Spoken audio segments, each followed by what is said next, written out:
Hermano, donde tuvimos la lectura, Hechos capítulo 22:30 hasta el 23:10. Esta sección es muy interesante y en cierta forma algo cómico. Si ustedes vuelven a leerlo ahorita, es algo que debería de dar risa y algo de ánimo al cristiano, al creyente o a cualquier lector de esta sección. Realmente es debe de traer una sonrisa a su cara, algo cómico. Pero vamos a empezar. Esto, lo que vamos a ver es la segunda defensa de Pablo. Si ustedes recuerdan, yo había mencionado en servicios pasados que en el libro de Hechos encontramos un total de 6 defensas de Pablo. Es decir, Pablo es arrestado, obviamente, cuando llega a Jerusalén, y ya vimos el primero que viene siendo ante su defensa ante el pueblo judío. Él es arrestado, lo llevan ante el pueblo hebreo, termina Lisias, el tribuno, se llamaba Claudio Lisias. Claudio Lisias toma a Pablo y él dice, a ver, pues defiéndete, y obviamente en el capítulo 22:1 dice, varones, hermanos y padres, oíd ahora mi defensa ante vosotros. Entonces él se está defendiendo. Esa primera defensa ya la estudiamos, nos tardamos un par de semanas para ver toda su defensa, y ahora es la segunda defensa. Pero esta defensa que él está a punto de iniciar es una defensa para con el Sanedrín, para con el concilio, ¿okay? Entonces lo que vamos a hacer es, vamos a tomar el versículo 30 del capítulo 22 como la introducción a lo que vamos a ver el día de hoy. Entonces el 22:30 es la introducción del mensaje esta mañana. Vamos a comenzar leyendo el 30. Al día siguiente, queriendo saber de cierto la causa por la cual le acusaban los judíos, le soltó de las cadenas y mandó venir a los principales sacerdotes y a todo el concilio. Como ya lo mencioné, el concilio se llama Sanedrín. Y sacando a Pablo, le presentó ante ellos. Entonces ahora, Claudio Lisias dice, es que todavía no estoy satisfecho. Debe de haber un crimen. Los judíos odian a Pablo. Lo odian, dice Claudio Lisias en su mente. Dice, él tuvo que haberles hecho algo, tuvo que haber hecho algo para molestarlos a tal grado que lo quieren matar. Digo, no es por nada que su actitud de los hebreos hacia Pablo sea de tal manera.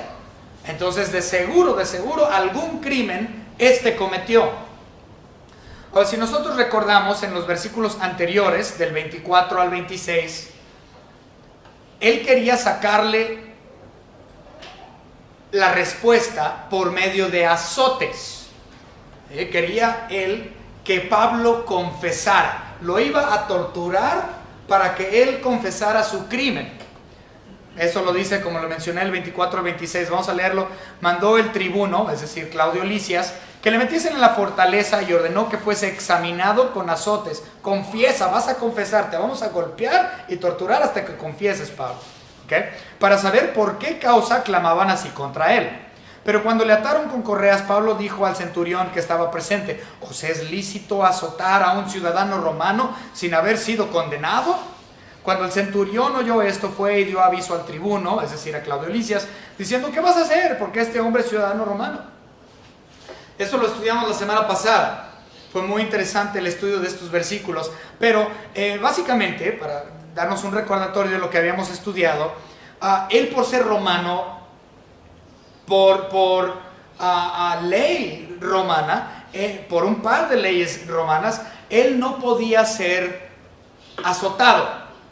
Entonces él saca su cartita de ciudadano romano y ellos pierden la oportunidad, obviamente, para sacarle una confesión por medio de azotes. Y Pablo se libra de esta golpiza por medio de su astucia y utilizando su ciudadanía romana.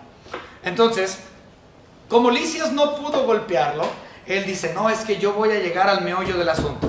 No lo pude golpear para que él confesara y todavía no estoy convencido. Yo estoy seguro que algo hizo algo malo, hizo algún crimen y yo voy a llegar al fondo de esto, dice Claudio Lisias. Y ahí es donde comenzamos con el versículo 1.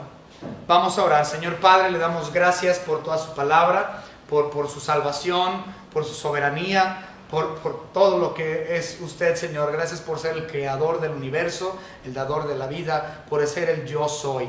Gracias le damos por su Espíritu Santo, el Consolador. Le pedimos, Señor, que podamos estudiar esta mañana estos versículos y tener un mayor entendimiento de lo que pasó en la vida de Pablo en esta su segunda de 6 defensas. Gracias le damos por todo en nombre de su Hijo Jesucristo, nuestro único Salvador. Amén.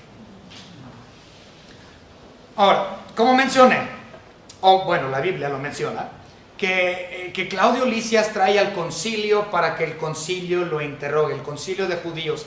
Este concilio, como ya lo mencioné, es el concilio del Sanedrín. El concilio del Sanedrín es un concilio que había existido desde tiempos de Deuteronomio, Levíticos. Eso es algo instituido por Dios para el pueblo hebreo desde miles de años antes de Pablo. Entonces el Sanedrín no era algo moderno, era algo que ya existía desde... Ahora, en cuestión al Sanedrín, era un total de 70 miembros del Sanedrín. Siempre tenía que haber 70 miembros más uno. El 71 era el sumo sacerdote. Y el sumo sacerdote, que también era miembro del concilio, daba o hacía el desempate en dado caso que los 70 unánimes votaran acerca de un asunto. Entonces el desempate lo daba, no unánime, sino que estuviera dividido 35 y 35. El sumo sacerdote daba la diferencia. Por eso el sumo sacerdote era considerado el Sanedrín número 71.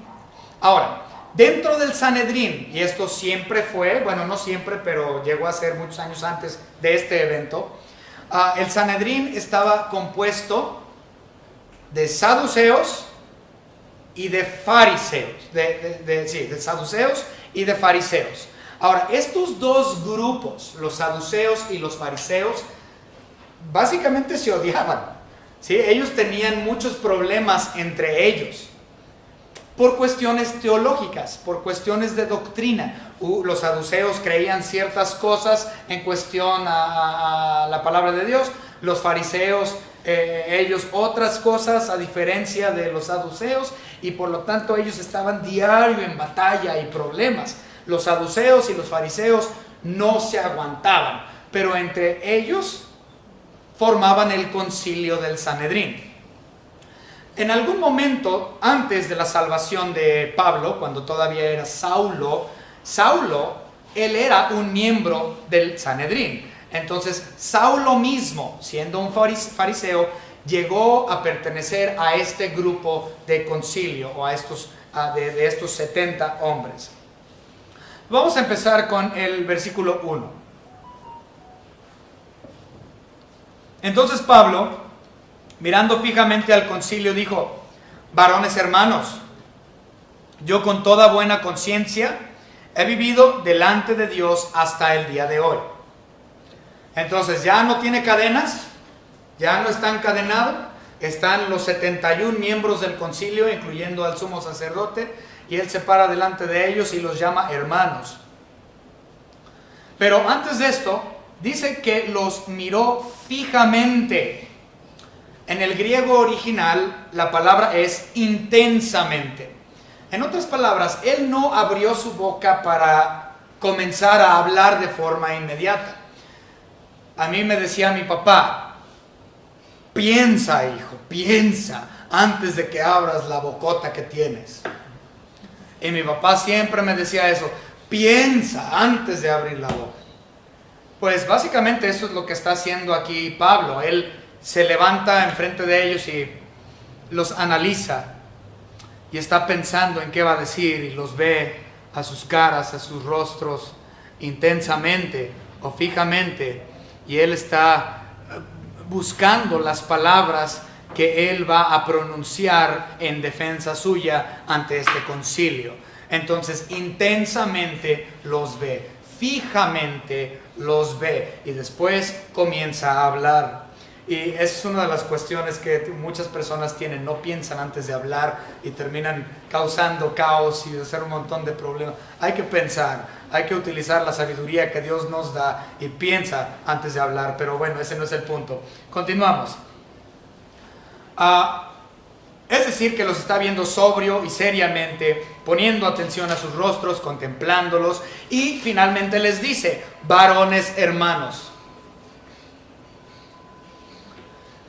Esto no porque fueran hermanos en Cristo Jesús, porque ciertamente ni los fariseos, ni los saduceos, ni ningún miembro del concilio era cristiano. Entonces Él no les está diciendo hermanos porque ellos hayan sido salvos. Ninguno de ellos lo era. Él le está diciendo a ellos varones hermanos porque eran judíos, porque tienen el mismo padre, Abraham. Entonces es por cuestión de su padre Abraham que Él los está llamando hermanos, no porque el concilio haya sido compuesto de salvos. Ellos todos son inconversos y Él aún así, por el vínculo hebreo que Él tiene por parte de su padre Abraham, los llama hermanos.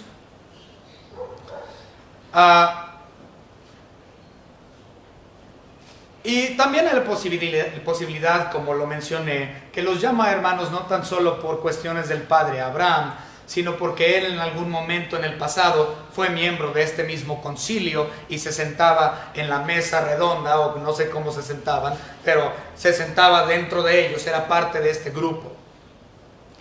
Y él, cuando les dice varones hermanos, les dice posteriormente en el versículo 1 que él se ha conducido con buena conciencia, y él ha vivido en esa buena conciencia hasta el día de hoy. No vamos a hablar mucho del tema de la conciencia, porque ciertamente es un tema bastante amplio. Vamos a ver algunos versículos nada más, pero si ustedes quieren aprender bien acerca de la conciencia, después del servicio me pueden preguntar, o incluso le pueden preguntar al hermano Jonathan, que es una de sus especialidades de hablar de la conciencia. Ok, entonces vamos a hablar, él está hablando de la conciencia. Él es, en su defensa, él está diciendo: yo he vivido de acuerdo a las posturas judías. Él está diciendo que él aún es judío y es un verdadero judío, quien ha comprendido el judaísmo en la persona de Cristo Jesús.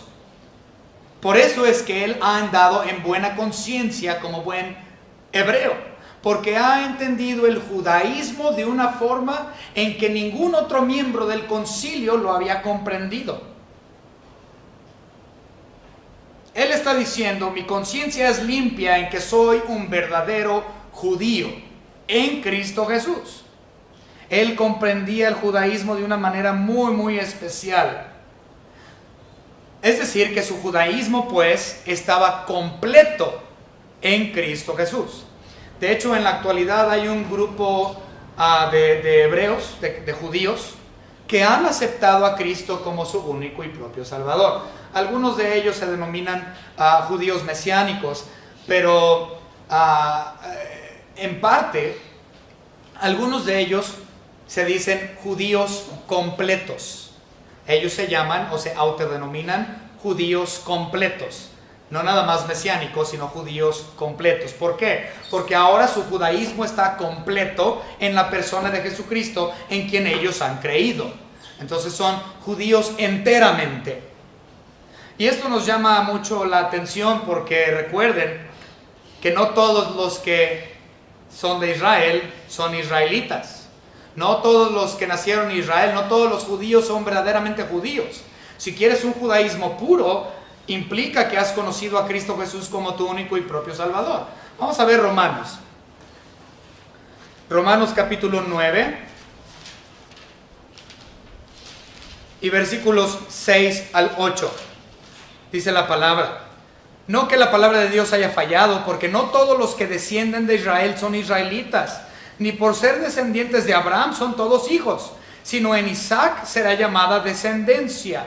Entonces, obviamente está hablando de Isaac y Ismael también ahí, pero esto va mucho más allá de eso. Está diciendo que no todos los judíos son verdaderamente judíos. Los judíos verdaderos, los verdaderos israelitas, son los que han aceptado a Cristo como su único y propio Salvador, haciendo su judaísmo un judaísmo completo en Cristo. Esto es lo que les está tratando de decir Pablo. Varones hermanos, mi conciencia está limpia, que yo soy un buen judío hasta el día de hoy, porque mi judaísmo está completo en la persona de Cristo Jesús.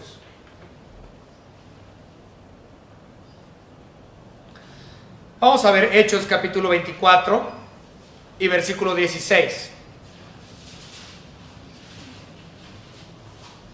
Aquí habla nuevamente Pablo de la conciencia. Dice, por esto procuro tener siempre una conciencia sin ofensa ante Dios y ante los hombres. Pero tenemos que entender algo, lo he mencionado mucho a través de los años. Aquí en el mundo en el que vivimos, muchas personas dicen, haz de acuerdo a lo que te dicte tu conciencia. ¿A poco no hemos escuchado eso un montón de veces? Haz tu vida conforme te dicte tu conciencia. Recuerden que la conciencia no es infalible. Tu conciencia no es perfecta. Tu conciencia no es infalible. En tu conciencia tú vas a tener errores. Entonces ciertamente no debemos de guiar nuestra vida de acuerdo a nuestra conciencia como tal. Debemos de guiar nuestra vida de acuerdo a lo que dice la palabra de Dios. Y el Espíritu Santo nos ayuda a hacer conciencia de lo que hemos estudiado, para saber si lo que estamos haciendo es correcto o incorrecto. Pero la conciencia no es infalible. Nuestra conciencia no es perfecta. Y por lo tanto, aunque nosotros estemos en buena conciencia, nuestra conciencia no nos juzga. Es Dios quien nos juzga. A pesar de que nosotros pensamos en nuestra conciencia. Yo creo que estoy bien. No importa lo que tú creas. No importa lo que dicte tu conciencia. Últimamente el que te va a poner bajo juicio es Dios, a pesar de que tú tengas o no buena conciencia. Y Pablo mismo habla de este tema. 1 Corintios, capítulo 4 y versículo 4. Porque aunque de nada tengo mala conciencia, no por eso soy justificado. Pongan atención. Pero el que me juzga es el Señor. Entonces tu conciencia no te justifica. Tu conciencia no es infalible. Tu conciencia últimamente no dicta si tú estás bien o estás mal, a menos de que realmente estés lleno del Espíritu Santo y en lectura constante, para que Dios ayude a que tu conciencia sea mejor. Sin embargo, no es tu conciencia la que te justifica. Y no eres o no serás juzgado por tu buena conciencia. Serás juzgado por el Señor a pesar de tu conciencia. Esto es muy importante para recordar. Vamos a continuar.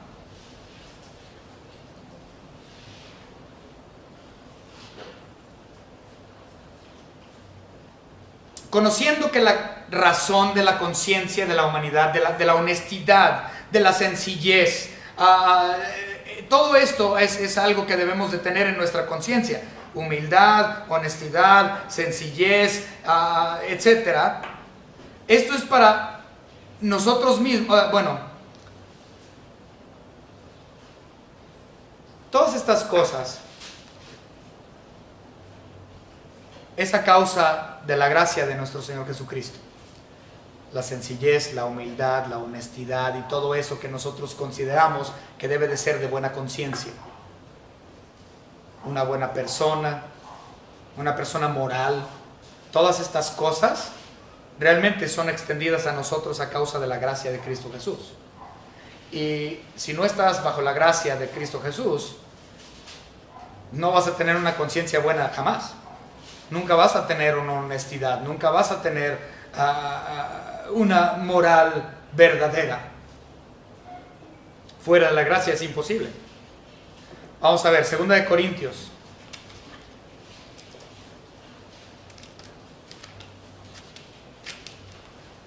capítulo 1 y versículo 12.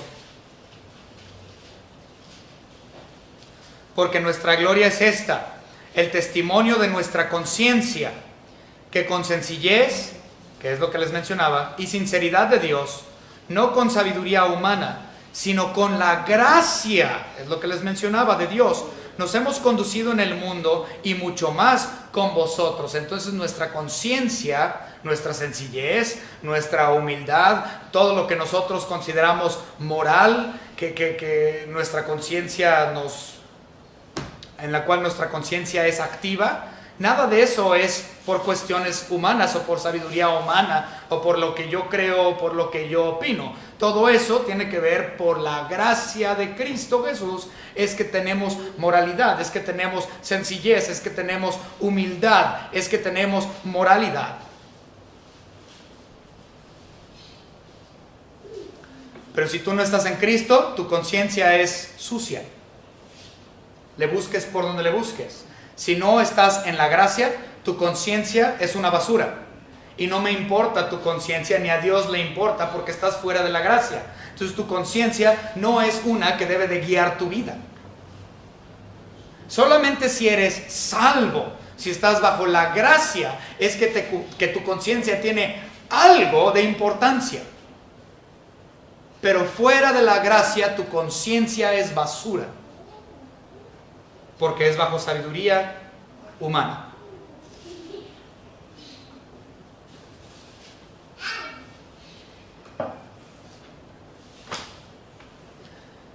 Finalmente, versículo 2. 23:2.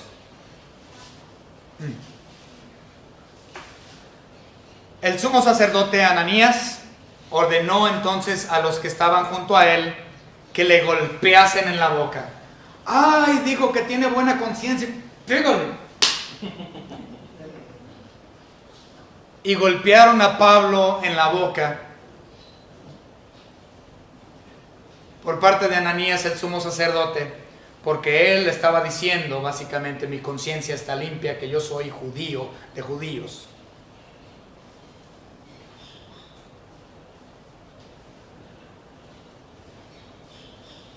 Él consideraba que la limpia conciencia de Pablo era una falsa, un fraude. Y por lo tanto, esto nos lleva al versículo 3. Entonces Pablo le dijo: Dios te golpeará a ti, pared blanqueada. ¿Estás tú sentado para juzgarme conforme a la ley y quebrantando la ley me mandas a golpear? O sea, Pablo todavía le dice: mira, es una pared blanqueada, me mandas a golpear. Estás tú quebrantando la ley al golpearme a mí. Pablo le llama pared blanqueada, es decir, que lo llama hipócrita. Así de fácil, lo está llamando hipócrita. La palabra hipócrita significa actor. Eso es lo que la palabra hipócrita realmente y literalmente significa: actor o actriz. Entonces, por ejemplo, todos los que ven en la tele, todos los actores, las actrices, todos los que salen en los programas favoritos de ustedes y en las películas que más les gustan, ellos son hipócritas. Eso significa porque ellos están actuando a hacer algo que ellos no son. Están actuando un papel o interpretando un papel que realmente pues ellos no son así. Eso es lo que significa actor, es un hipócrita. Un actor es una persona que juega un papel de otro que no tiene nada que ver con su vida. Entonces, Pablo le está llamando hipócrita, pared blanqueada. Y esto obviamente es porque él afuera muy guapo, muy bonito, con sus ropitas bien bonitas. Y déjenme decirles, esto nos lleva también a entender mucho de lo que pasa en nuestras iglesias bautistas, y no nada más en las bautistas, en muchas otras, donde cómo te vistes es súper importante. La mujer se tiene que vestir con falda. Si se pone pantalones, del demonio. ¿Bien? El hombre tiene que tener su camisita bien de botones y su corbatita, porque si no se viste bien es del demonio.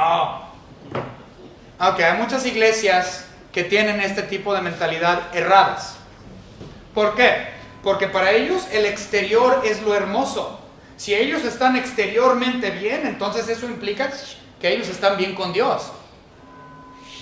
Están al centavo, porque están bien bonitos por afuera. Están bien vestiditos y bien peinaditos y engominados y están bien con Dios. Eso es una pared blanqueada.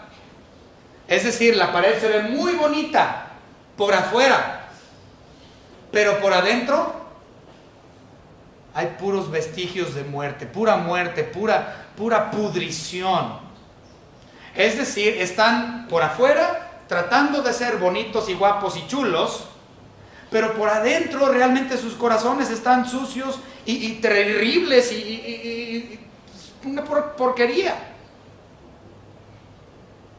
Cristo mismo a los fariseos les llamó sepulcros blanqueados. Vamos a ver Mateo capítulo 23.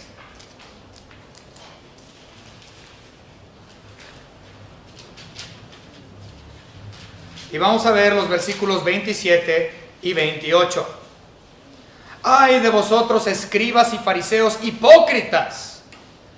Lo mismo que está diciendo aquí Pablo. Porque sois semejantes a sepulcros blanqueados, que por fuera, a la verdad, se muestran hermosos, muy bonitos por afuera, mas por dentro están llenos de huesos de muertos y de toda inmundicia.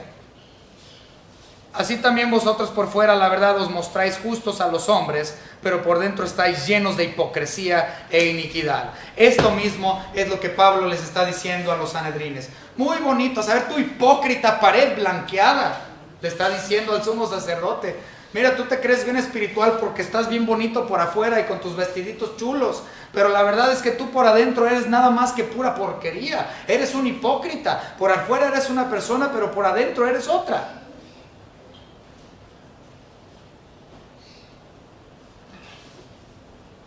Se me hace tan cómico las iglesias que dicen, no, la mujer con falda, la mujer con falda. Ok. Y luego esa muchachita sale embarazada y no dice nada. Dicen, bueno, por lo menos tenía falda. Es decir, que el corazón de la chavita pues estaba completamente llena de porquería. Y la chavita lo único que quería era un acto sexual fuera del matrimonio. Y de hecho, el hecho de que ella tenía falda le dio mayor y más fácil acceso al varón que la preñó. Entonces, ¿de qué sirve ponerte la falda si tu corazón está mal? ¿De qué te sirve ser una pared blanqueada si tú estás mal adentro? Es un hipócrita, todo eso es hipocresía. Y ciertamente en el libro de 1 Samuel capítulo 16 dice Dios que a Él le interesa lo de adentro del corazón y no lo que está por afuera. Eso viene en 1 Samuel 16. Vamos a encontrarlo. Me parece que es el 14, pero no estoy seguro. O es segunda de Samuel. Ahorita la encontramos. No, de Samuel. ¿Primera? Primero. 16. 7. Ok. 1 Samuel 16, 7. Y Jehová respondió a Samuel: no miréis a su parecer ni a lo grande de su estatura, porque yo lo desecho. Porque Jehová no mira lo que mira el hombre, pues el hombre mira lo que está delante de sus ojos, es decir, lo exterior, es decir, la ropa, es decir, que tenga su pelito bien acomodado. Pero Jehová mira el corazón. Entonces realmente no importa, con tal de que seas modesto, dice el Nuevo Testamento, en cuestiones a tu forma de vestir. Y vamos a ser honestos, sabemos muy bien lo que significa o implica ser modesto. No nos hagamos patos. Esto no implica que tú te puedas vestir como la regalada gana se te pega, tampoco. Hay que ser modestos en nuestra manera de vestir. Sin embargo, este sumo sacerdote es hipócrita, totalmente hipócrita, y lo está llamando Pablo una pared blanqueada. Palabras muy duras para un sumo sacerdote. Y todavía le dice: tú quebrantaste la ley al mandarme a golpear.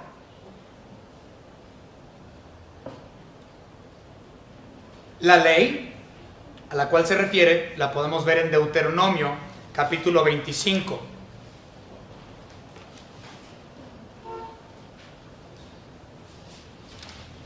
versículos 1 y 2.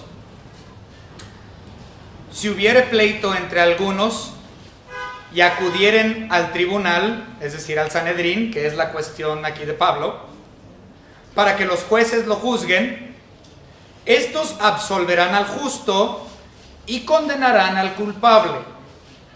Y si el delincuente mereciere ser azotado, entonces el juez le hará echar en tierra y le hará azotar en su presencia, según su delito será el número de azotes. En otras palabras, él tenía que tener un juicio justo y terminar el juicio antes de ser declarado culpable. Pero aquí el juicio ni siquiera había empezado y ya lo andan golpeando. Entonces los azotes están viniendo previo al juicio. Y Pablo le está diciendo, oye, tú estás en contra de la ley de Dios porque me estás golpeando antes de tener un juicio justo. Tú has quebrantado la ley, tu hipócrita, pared blanqueada.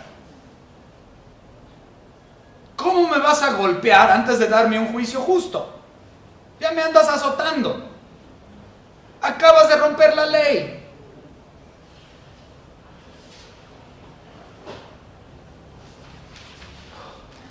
Versículos 4 y 5. Hechos 23, 4 y 5. Los que estaban presentes dijeron, ¿al sumo sacerdote de Dios injurias? ¿Le estás reprochando al sumo sacerdote de Dios? Y observen lo que dice el versículo 5. Pablo dijo, pues yo no sabía, hermanos, que era el sumo sacerdote. Él no sabía. Pues escrito está, no maldecirás al príncipe de tu pueblo.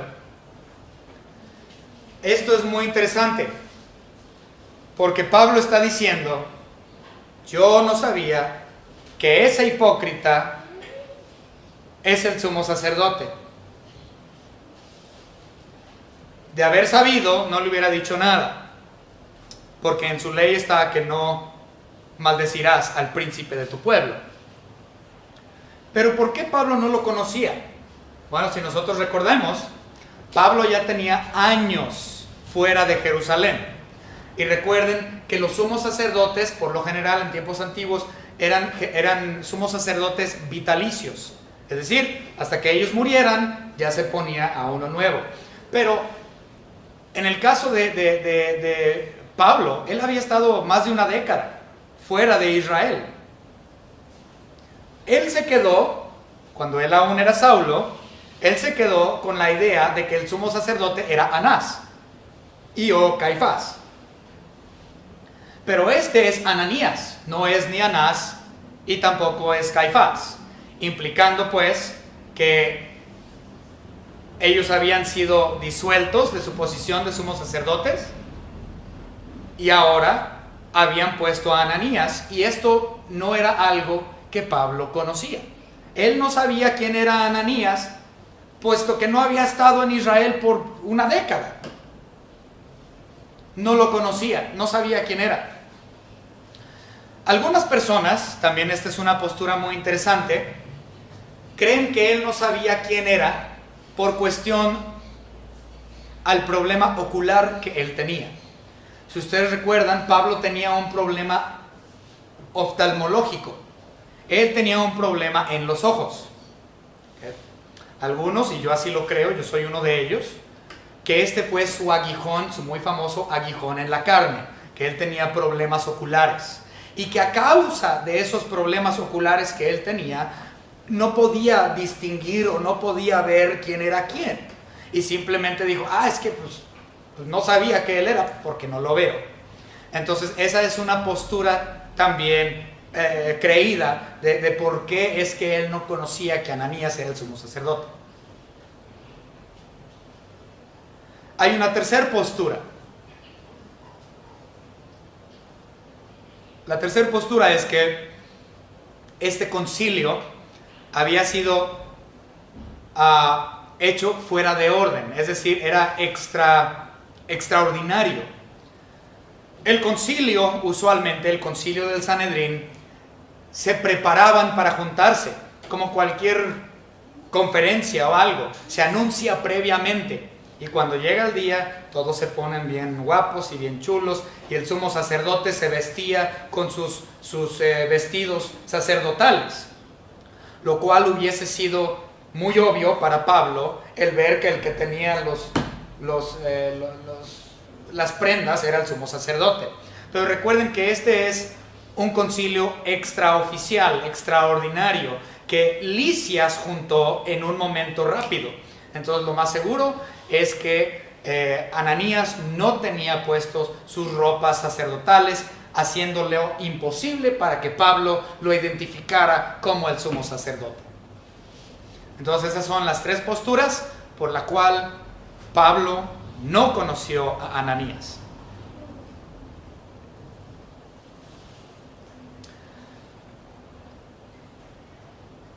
Aquí dice lo último, que no, del versículo 5, no maldecirás a un príncipe de tu pueblo. Eso es lo que dice la Biblia, y eso lo podemos ver en Éxodo capítulo 22 y versículo 28. 22-28 dice: no injuriarás a los jueces ni maldecirás al príncipe de tu pueblo. Entonces Pablo está diciendo, de haber sabido que era el sumo sacerdote, no lo hubiera hecho, porque eso está en contra de la palabra de Dios, a pesar de que es un hipócrita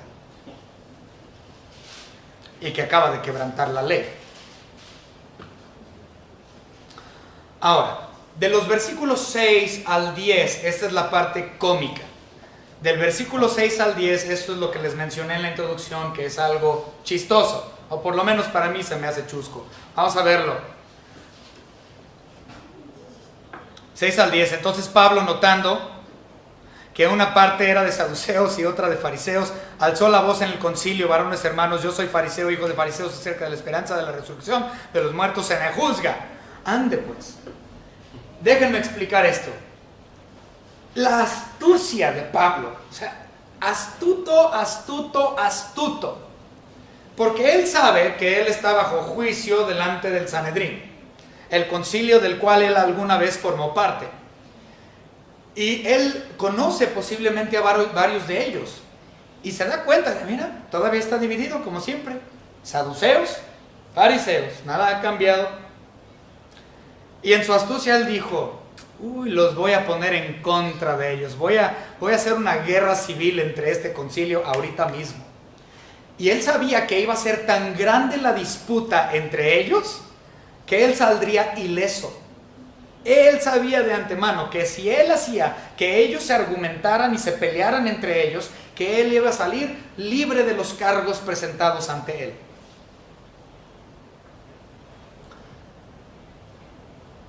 La diferencia más grande entre los fariseos y los saduceos son tres.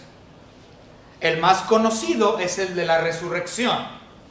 Es decir, los saduceos no creen en la resurrección del cuerpo, mientras que los fariseos sí creen en la resurrección del cuerpo.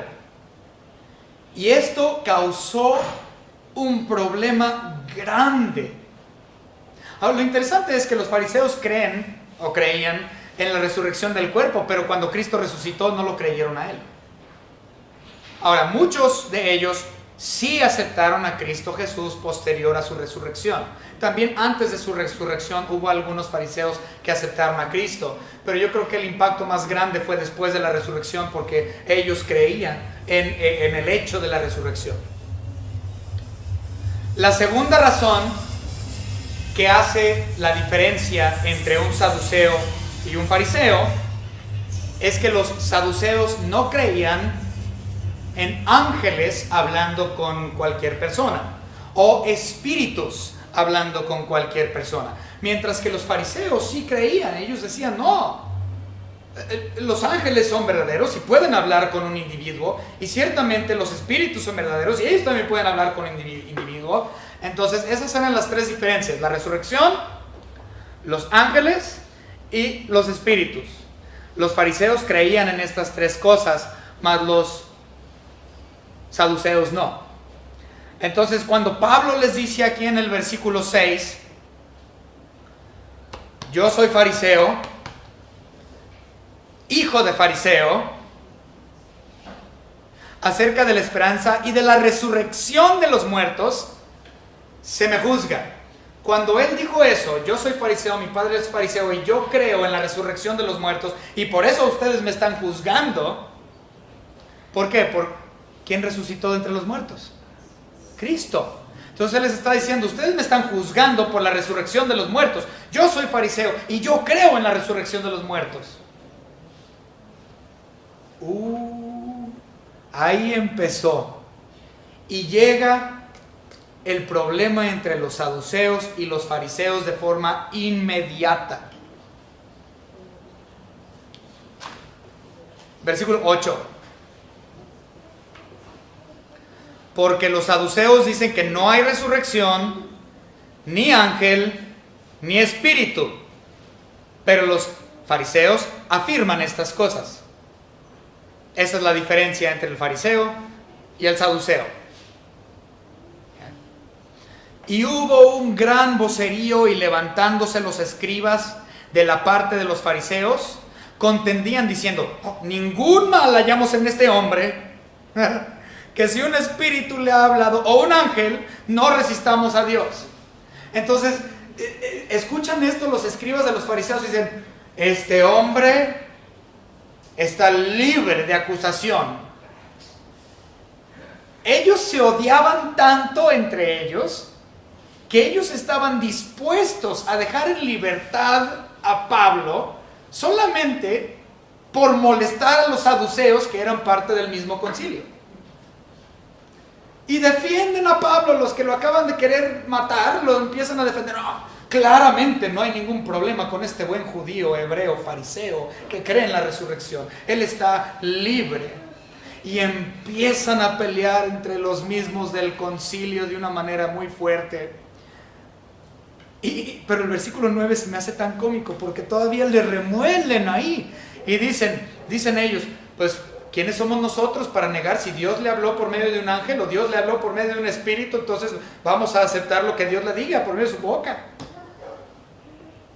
Remoliéndole ahí a los saduceos en las cosas que ellos no creen.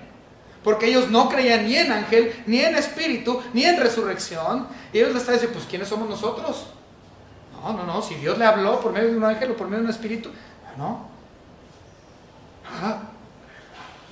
Muy cómico, por lo menos a mí se me hizo cómico. Si ustedes no le ven sentido del humor ahí, no tienen ustedes sentido del humor. Y como les mencioné, esta es la razón por la cual varios fariseos habían sido salvos, por cuestión de la resurrección. Ahora, que yo recuerdo ahorita en este momento, no recuerdo, pero, según yo, no hay en la Biblia una mención de algún saduceo que haya recibido a Cristo. Pero claramente podemos ver que otros recibieron a Cristo que eran fariseos. Por ejemplo, José de Arimatea, Nicodemo. Vamos a ver, bueno, el de Nicodemo es muy conocido. Juan capítulo 3 y versículo 1. Había un hombre de los fariseos que se llamaba Nicodemo, un principal entre los judíos. Entonces, si siguen leyendo el capítulo 3, Nicodemo fue salvo y fue cristiano o seguidor de Cristo en secreto, dice la palabra de Dios. También lo podemos ver ahí mismo en Hechos, donde estamos leyendo Hechos capítulo 15 y versículo 5. En Hechos 15, 5 nosotros leemos lo siguiente. Pero algunos de la secta de los fariseos que habían creído, es decir, creyeron, se levantaron diciendo es necesario circuncidaros y mandarles que guarden la ley de Moisés. Es muy interesante todo el capítulo 15, también en cuestión a eso, pero hubo fariseos que recibieron a Cristo porque ellos aceptaban la resurrección y eventualmente muchos de ellos aceptaron a Cristo Jesús como su Salvador.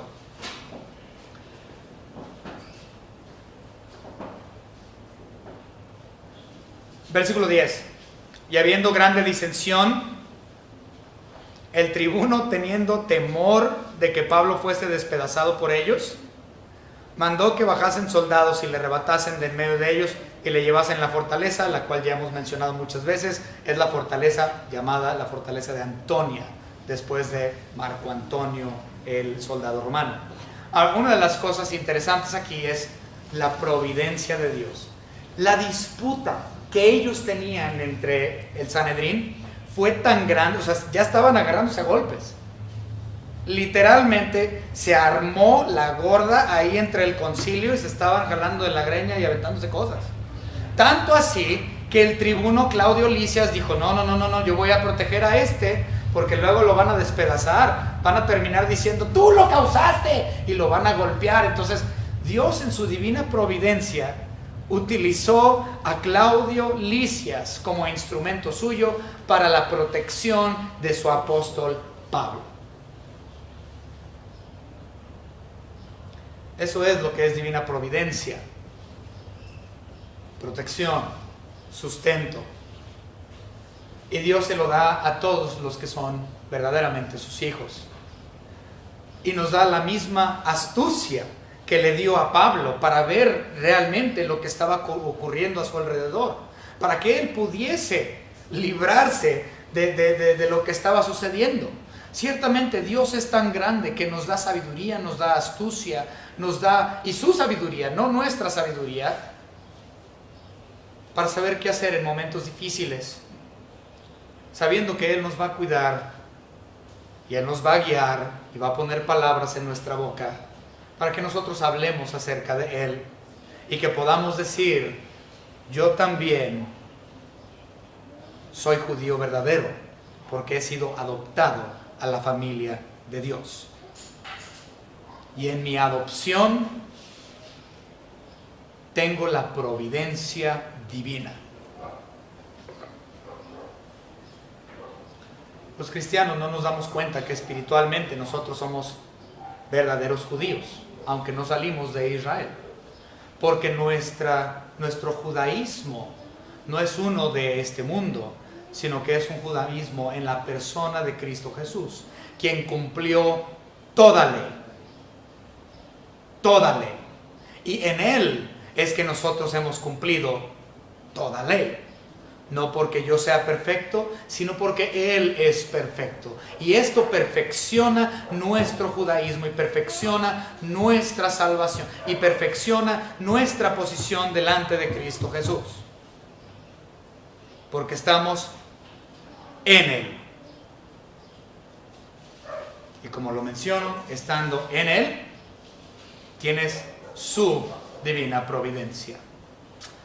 Espero, hermanos, que esto haya sido un buen estudio para ustedes, que hayan aprendido un poco más acerca de la vida de Pablo en su segunda defensa.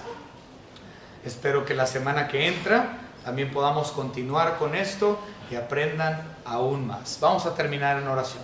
Señor Padre, gracias le damos por su bendita palabra. Gracias, Señor, le damos porque podemos estudiar de ella cada día y crecer. Gracias, Señor, porque podemos exponer palabra por palabra por medio del estudio y que es su Espíritu Santo quien nos muestra las verdades de ella.